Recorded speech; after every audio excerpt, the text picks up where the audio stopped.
আসসালামু আলাইকুম। আমি একটা রান্না নিয়ে এসেছি কলা আলু ভুনা। এখানে কলা আলু রসুন আদা রসুন পেঁয়াজ বাটা, এখানে দারচিনি তেজপাতা কাঁচামরিচ, এখানে গরম মশলা ধনিয়া পাতা। তেলটা গরম হয়ে গেছে, আলু দিয়ে দিলাম। আলু হালকা রাখলাম, তুলে দিলাম।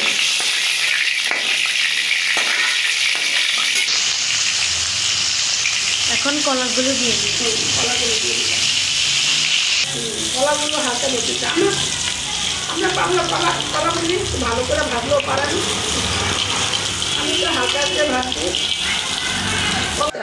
তেলটা গরম হয়ে গেছে, মশলা দিয়ে দিলাম।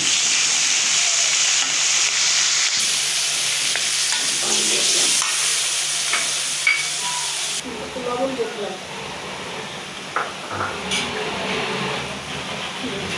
তেজপাতা দারচিনি মরিচ দিয়ে দিলাম, লবণ দিয়ে দিলাম, হলুদ গুঁড়ো দিয়ে দিলাম, জিরা গুঁড়ো দিয়ে দিলাম,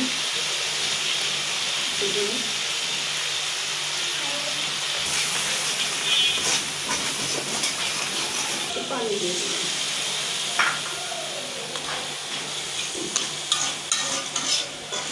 মশলা কষানোতে আলু দিয়ে দিলাম,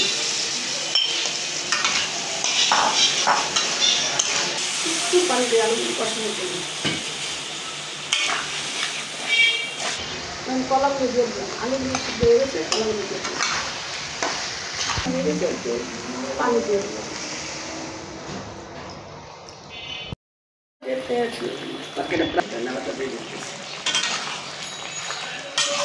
তরকারির কালারটা কিন্তু অনেক সুন্দর হচ্ছে, আর ঘ্রাণটা অনেক সুন্দর। পুরো মুরগির মাংস রান্না করলে যে ঘ্রাণ আসে ওটার ঘ্রাণ আসতেছে।